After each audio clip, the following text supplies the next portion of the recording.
நம பார்வதி பதயே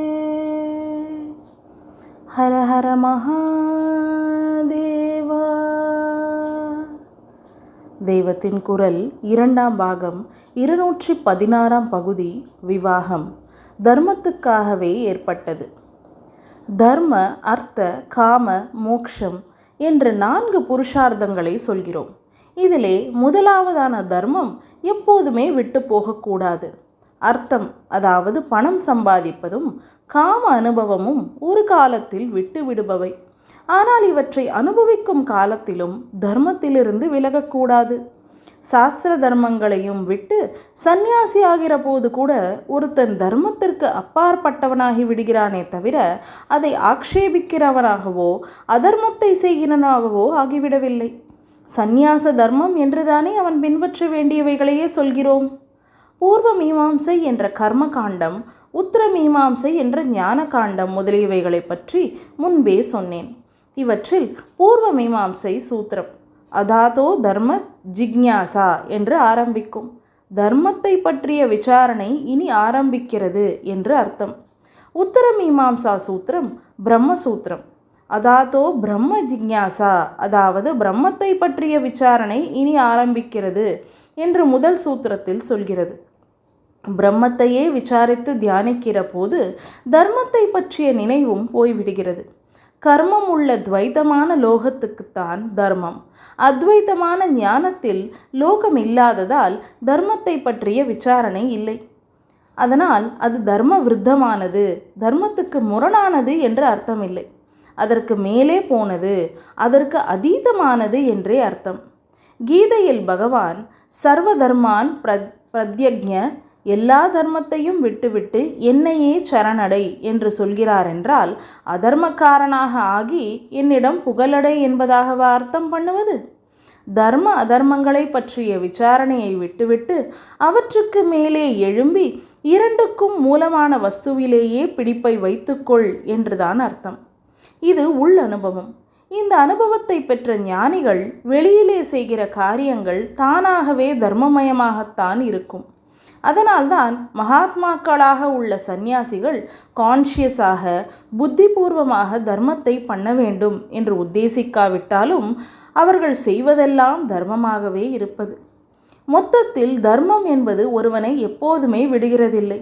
உயர்ந்த நிலையை அடைகிற போது இவன் அதை பற்றிய எண்ணத்தை விட்டுவிட்டாலும் அது இவனை விடாமல் இவன் காரிய ரூபத்தில் செய்கிறதில் பிரகாசித்து கொண்டேதான் இருக்கும். தர்ம, அர்த்த, காம, மோக்ஷத்தில் அர்த்தம் பொருள் சம்பாதிப்பது தர்மப்படிதான் இருக்க வேண்டும். அப்படியே காமமும் தர்மத்தோடு சேர்ந்தே இருக்க வேண்டும்.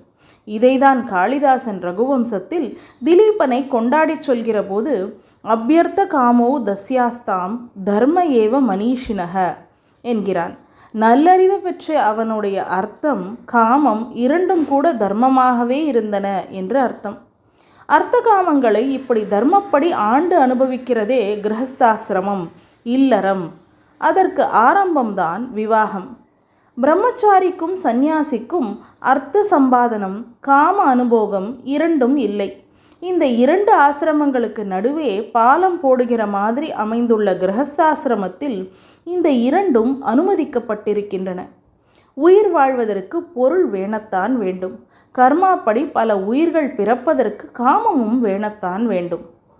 கர்மாவை தீர்த்து கொள்வதற்காகவே நாமும் அது தீருகிற வரை லோகத்தில் வாழ்ந்துதான் ஆக வேண்டும். இதே மாதிரி மற்றவர்களுக்கு சான்ஸ் கொடுப்பதற்காக அவர்களுக்கு ஜென்மாவை தர வேண்டும் என்றால் பொருள் சேர்க்கவும் காமத்தை அனுபவிக்கவும் வேண்டும் தானே. கர்மாவை விட்டு சந்நியாசியானவர்களுக்கும் ஆகாரம் வேண்டியிருப்பதால் அதை போடுவதற்கு கிரகஸ்தன் இருந்துதானே ஆக வேண்டும். ஆகவே எப்படி பார்த்தாலும் கிரகஸ்தாசிரமம் இருக்கத்தான் வேண்டும். லோகத்தில் எல்லோரும் சந்நியாசியாவது நடக்காத காரியம். ஆகையால் இதிலே தர்மத்தோடு வாழ்ந்து பிரம்மச்சாரிக்கும் சந்நியாசிக்கும் கூட வாழ்க்கை தேவைகளை பூர்த்தி செய்து தருகிற கிரகஸ்தாசிரமியை தான் சாஸ்திரங்கள் ரொம்பவும் சிறப்பித்து சமூகத்தின் பேக் போன் என்று கொண்டாடுகின்றன. பிரம்மச்சரிய ஆசிரமத்தில் படித்து முடித்து விஷயங்களை தெரிந்து கொண்டு நல்லறிவையும் நற்குணங்களையும் பெற்ற பின் தர்மப்படி கர்மானுஷ்டானம் பண்ணுவதற்காக விவாகம் செய்து கொள்ள வேண்டும்.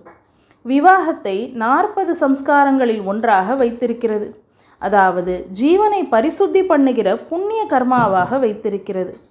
இந்திரியத்தை நெருப்படுத்தி ஒரே ஒருத்தர் விஷயமாக போகும்படி சீராக்கி தருவது என்பதோடு சகல தர்மங்களையும் நடத்துவதற்கும் ஒரு ஆசிரமமாக அமைந்த கிரகஸ்தாசிரமத்துக்கு பூர்வாங்கமே விவாகம். பிரம்மச்சரிய ஆசிரமத்துக்கு உபநயனம் போல. காம அனுபோகத்தோடு கூட மற்ற லோகக்ஷேமமான தர்மங்களை அனுஷ்டிப்பது என்பது மட்டுமில்லை, காமத்திலேயே தர்மத்தை அனுஷ்டிக்கும்படியாகவும் கிரகஸ்தாசிரமத்தை சாஸ்திரம் அமைத்திருக்கிறது. தர்மம் என்பது எதையும் வரையறை மீறாமல் ஒழுங்குபடுத்துவதுதானே. இப்படி இந்திரிய வேகத்தை கட்டுப்படுத்தி தாம்பத்தியம் பண்ணுவதுதான் காமத்திலேயே தர்மத்தை அனுஷ்டிப்பது என்பது. இதனாலேயே படிப்படியாக இந்த வேகம் குறைந்து பக்குவம் உண்டாகிறது. அது பிற்பாடு அதற்கு முதலில் பலாத்காரம் இல்லாமல் காமத்தை கொஞ்சம் கொஞ்சமாக கட்டுப்படுத்துவது கிரகஸ்தாசிரமத்தில். இதற்கு முன்னால் பின்பற்றிய பிரம்மச்சரிய ஆசிரமத்தின் கடும் நியமங்கள், ஸ்ட்ரிக்ட் டிசிப்ளின்ஸ் ஒருவனை இப்படி கட்டுப்பாட்டில் கொண்டு வருகின்றன.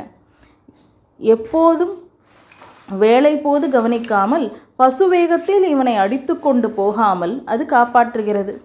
பசுவேகம் என்று சொன்னாலும் வாஸ்தவத்தில் பசுக்கள், மிருகங்கள் அதற்கான ஒரு பருவத்தில் மட்டும்தான் சங்கமம் பண்ணுகின்றன. கர்ப்பம் தரிக்கக்கூடிய ஒரு காலத்தில் மட்டுமே அவற்றுக்கு இந்த வேகம் உண்டாகிறது. பசுவேகம், பசு தர்மம் என்றெல்லாம் அவற்றை பெயர் வைத்து சொல்கிற மனுஷன்தான் அவற்றை விட மட்டமாக இருக்கிறான். இந்த உணர்ச்சி வேகம் ஏற்படுகிற ஆரம்ப காலத்திலேயே இதை மட்டுப்படுத்த பிரம்மச்சரியம் இருக்கிறது. அப்புறம் இவனுக்கு காமத்திலேயே தர்மத்தோடு ஒழுங்காக வியவஸ்தைக்கு உட்பட்டு இருப்பதற்கு கிரகஸ்தாசிரமும் அதற்கு ஆரம்பமாக விவாகம் என்ற சம்ஸ்காரமும் ஏற்படுகின்றன. அந்த வேகம் பல பேரிடம் போக விடாமல் ஒருத்தரிடமே போக பண்ணுகிற வியவஸ்தையை எல்லா மதங்களுமே விவாக சடங்கினால் செய்திருக்கின்றன. அதோடு கூடுதலாக நம்முடைய மத சாஸ்திரம் செய்திருக்கிற வியவஸ்தை என்ன என்றால், ஸ்திரீ ரிதுவான தினம் முதல் 4 நாட்கள் சங்கமம் செய்யக்கூடாது. அப்புறம் 12 தினங்கள் மட்டுமே செய்யலாம். அப்புறமும் அடுத்த முறை ரிதுவாகும் வரையில் கூடாது. நடுவே சொன்ன 12 நாட்களிலும் அமாவாசை மாதிரியான சில திதிகள், சில நட்சத்திரம் முதலியவற்றில் கூடாது. இதையெல்லாம் தள்ளி மிச்ச நாட்களில்தான் கர்ப்பாதானம் செய்யலாம் என்று விதி. இதை அனுசரித்தால் தம்பதிகளின் தேக மனோபுஷ்டிகள் என்றைக்கும் குறையாது. நம பார்வதி பதையே. ஹர ஹர மகாதேவா.